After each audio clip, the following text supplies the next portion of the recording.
Olá, vamos lá pessoal, iniciar a nossa primeira aula de hoje, né? Hoje vamos falar sobre comércio e ocupação do espaço, certo? Mas antes vamos ver aqui uns pequenos lembretes sobre as primeiras trocas comerciais. Vamos lá, o excedente de alimentos produzido graças ao aperfeiçoamento de técnicas agrícolas e os animais domesticados passaram a ser trocados entre grupos e familiares, né? As trocas eram diretas e assim evitava-se o desperdício de diversidades alimentares, né? Desse grupo aumentavam, ou seja, evitava o desperdício. Se você tinha um alimento que poderia sobrar da sua alimentação, você trocava por outro que estava faltando e assim evitava, né, esse desperdício de alimentos, certo?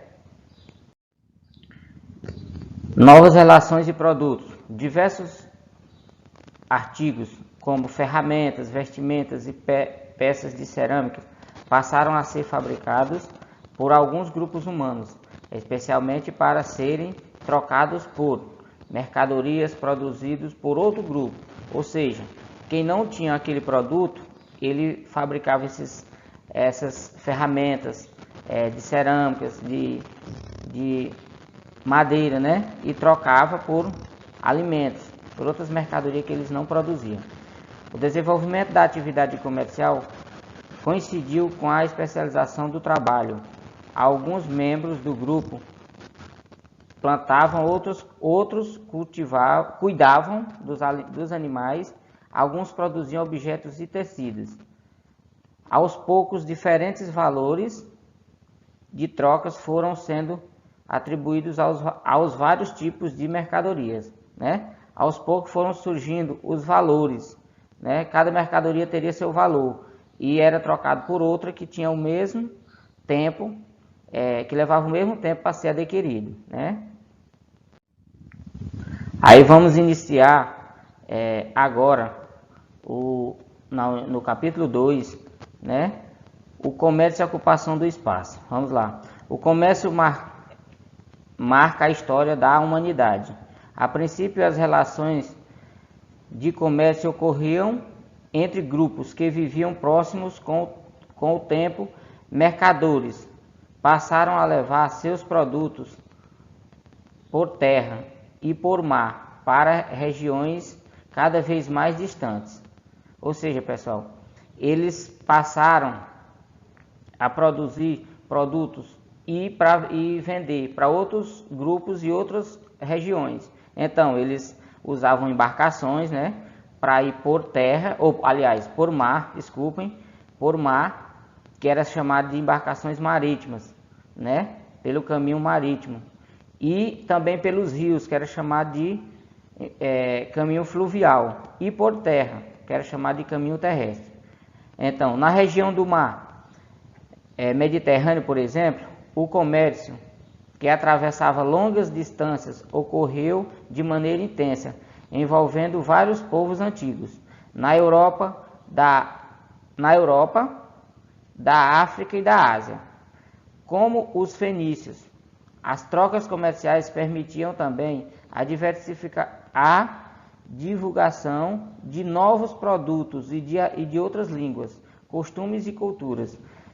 Como era feito isso?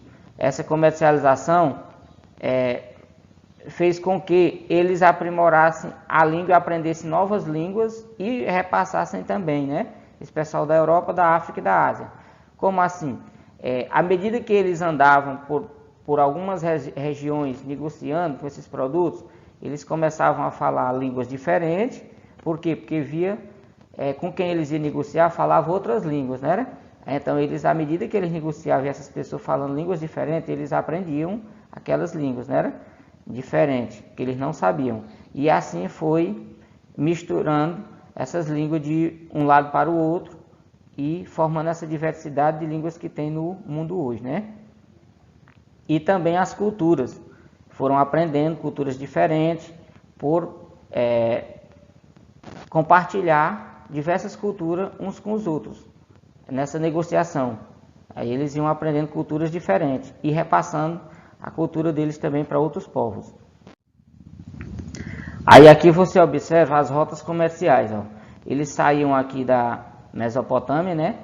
E iam em direção aqui, passavam aqui por onde? Por a África, né?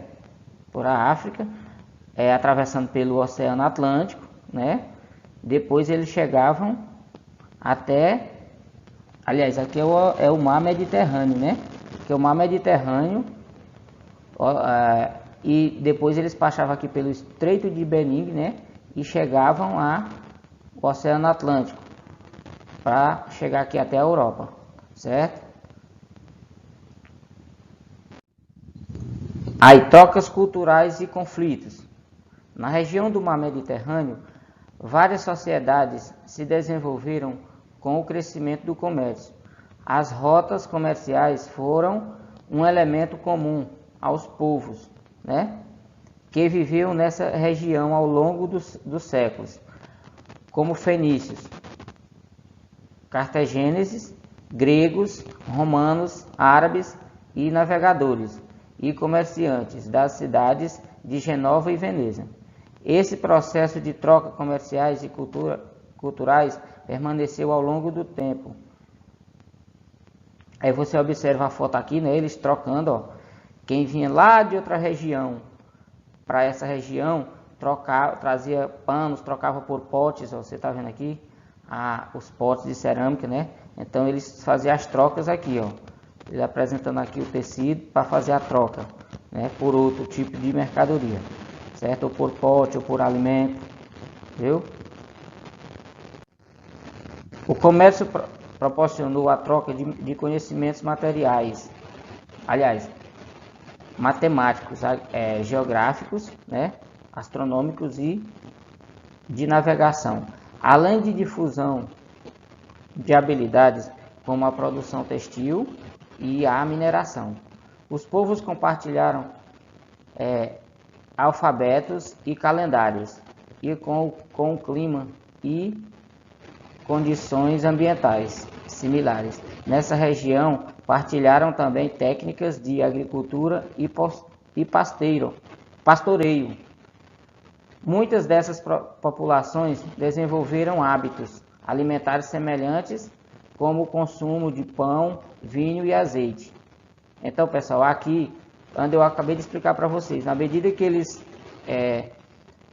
trocavam, conviviam com pessoas diferentes, eles aprendiam novos costumes, né? No caso disso aqui, eles aprenderam a usar esses alimentos, né? E depois eles trocaram influências na arte, na agricultura, na forma de administração e pública, certo? Que foi onde surgiu a forma de administrar as regiões, né? Algumas localidades que vocês sabem que existia grupos que tinha domínio sobre determinado lugar, né? Nem no Brasil, quando foi descoberto, eles eram quem administrava, os portugueses. Tudo que era produzido no Brasil era levado para Portugal, né? Para o rei de Portugal. Então eles também foram aprendendo essa maneira de administrar, né? Por ser um importante espaço de conexão entre diferentes civilizações, muitos povos disputavam a liderança de comércio na região do Mar Mediterrâneo, resultando em guerras e batalhas.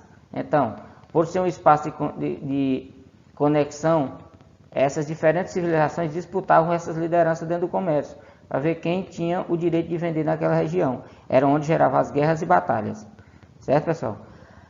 As disputas se davam pelo controle das rotas comerciais e levavam um pouco o povo a concorrer um com o outro, gerando mudanças como o domínio de portos e de pontos de comércio.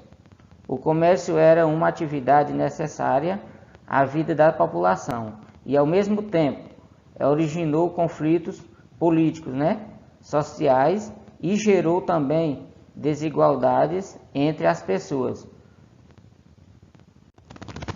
Que essas desigualdades que vocês vê hoje, pessoal, que muitas pessoas têm muito recurso e outros e pouca gente tem muito, né? Aliás, pouca gente tem recurso, muita coisa, né? e muita gente não tem praticamente nada, algum só o necessário para comer, né? Então, essa desigualdade que se fala aqui, ó, entre as pessoas, desigualdade social, certo?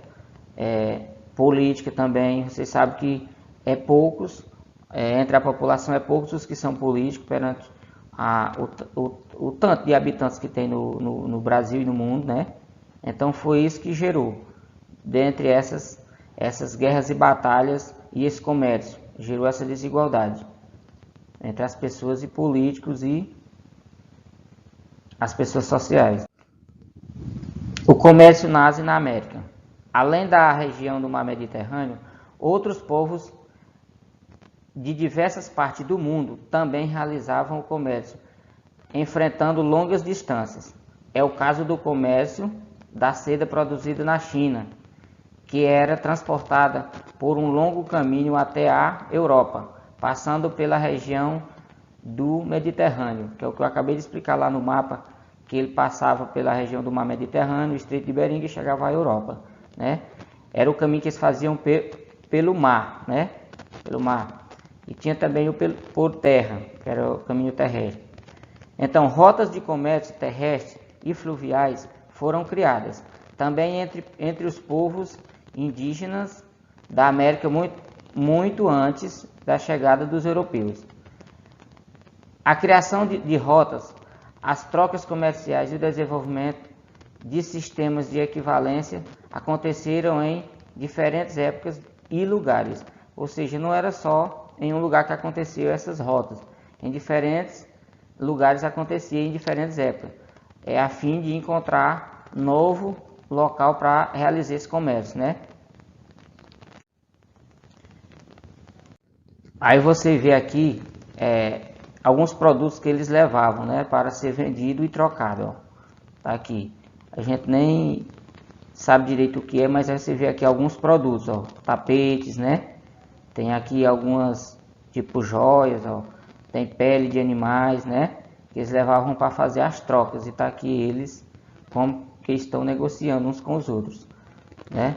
Então isso aqui era o verdadeiro comércio que os europeus africanos realizavam, certo? Então, pessoal, o que eu tinha para falar para vocês era isso, né? Espero ter ficado alguma coisa. Fiquem com Deus e até a próxima aula.